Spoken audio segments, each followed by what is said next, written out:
I knew from the trailers and from the previous game that Sloclap had done something wonderful with this one, and I'm glad I'm not wrong.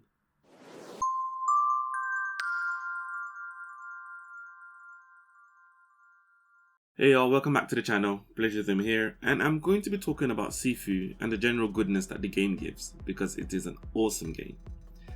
Also, if you like what you see, don't forget to like and subscribe for more, it will be much appreciated. But yeah, to start with, Sifu, which is Cantonese for master, is another martial arts game from developer Sloclap, with their first being Absolver. Unlike Absolver, it is a single player experience, focusing more on the combat and the simple story which frames the core journey of your MC, from the age they start fighting up onto the age that they stop. That's as best as I can explain. Which is interesting because then it translates to me not having much to say about this game. But as I said, it's a martial arts game and it plays out very much in tone with the martial arts movie from back in the day, so you're quite literally just kick names, take ass. Yeah, that's right. Combat is fluid and smooth, interchangeable from hand-to-hand combat to weapons with enemies that aren't easy to beat. Like, the enemies are not pushovers, they're not easy, but they're not hard.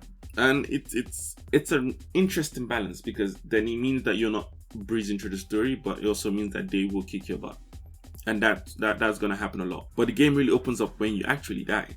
See, the game has a death counter that counts every death, and at your death screen there are choices to make. 3 choices, more specifically. So the first choice, obviously, is you can upgrade your skills. Skill points are gained from enemies that you've beaten, and the more you fight, the greater your combo meter, and the higher points that you get. Unlocking skills works in a unique way, which I'm half on half on how I feel about it. I don't hate it, but then it means that I ended up backtracking a lot. But to unlock a skill, you can unlock skills in like a normal playthrough, but those skills are not permanently unlocked. So which means that if you die and choose to give up, which is the second option, you lose all the skills and everything that you've gotten up until that point, unless you unlock them permanently. And unlocking skills permanently is not particularly straightforward. It's a lot of playing, a lot of skills, a lot of skill points gathering, and then a lot of unlocking the same skill over and over again until you permanently unlock it. Which, as I said, it's its own thing, it's its own journey, right? I have spent about an hour or so just redoing the same sections over and over again, just trying to rally enough points so that I can unlock a few skills of mine that I really wanted to use in other sections, which was fun. But yeah, the second point is, obviously, as I said before, you can give up. Now, when you give up, this gives you a chance to start the whole section from the beginning again, because the game runs very smooth, like quite literally beginning to end. Not like the end of the whole story, but you can run the whole story in one go if you are that good. But it is in section, and if, let's say, you begin a section at 20 years old, and before you get to the boss you're like 35 or whatnot, and you don't think that you can face the boss at 35, you can choose to just give up at your next death and just start again from 20 and see how best you can do. And this works particularly well when you start unlocking skills, because then the unlocked skills that you've gotten, the permanent unlocked skills that you've gotten, you can then use to your advantage moving forward. So yeah, that's the second choice you have. The third choice you have, which is where the game really comes into itself, is you can rise back up. This is the selling point of the game itself. If you choose to rise back up, your death counter is added to your current age, and you rise back up to face the guys that beat you down. So let's say you died once, and your death counter is saying 1. When you rise back up, you are aged +1. If your death counter says 2, you are aged +2, and it's +2 or +1 to the current age that your character is.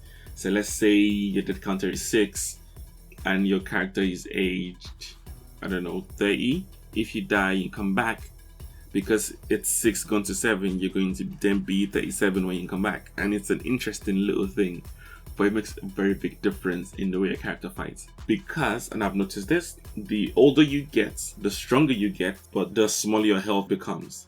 So it's almost like it's trying to mimic life in a way. So you get stronger, you get better, but you also get slightly nerfed in your health department, which means that they can take you down a lot faster. Also, I'm pretty sure this was shown in the trailers, but the older you get, the more your character starts to age. So you actually see an actual, I don't know how to put it, you see it happen to your character in real time. So if I remember correctly, in the 20s, you don't really grow a beard, but in the 30s, your beard starts to grow a lot. In the 40s, it grows longer. In the 50s, it starts to get white. In the 60s, it grows a little bit longer and a bit whiter. etc, etc. I think the maximum age is about 78. Not too sure, but I know I died at 78. But yeah, that is just one of the many good things about the game. But that's how the game works. And it is, how do I explain this? And that, yeah, that's the core of what the game's offering. The gameplay cycle is just that good. Now, I will admit that it's not for everybody. Learning how to counter dodge and avoid moves and mixing it with combos and skills for the best output is a task and repetition. Because, like the game is saying, like the game title itself is saying, is the game is about being a master, which in this case means endless repetition. So yeah, it's great. The more you play, the better you get, the longer you last. And I think this might just be one of my favorite games of the year, if I'm being honest with you. I think this game is going to give me a lot of fun for the rest of the year.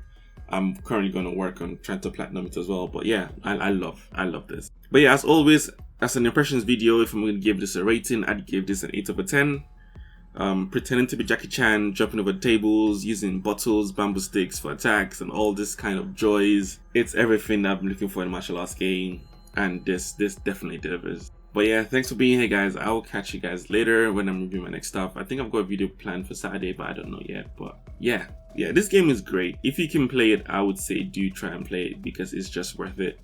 If you are currently playing it, where you stuck on which bosses have you fought so far, and how old is your character? Yeah, how old is your character? But yeah, let's go.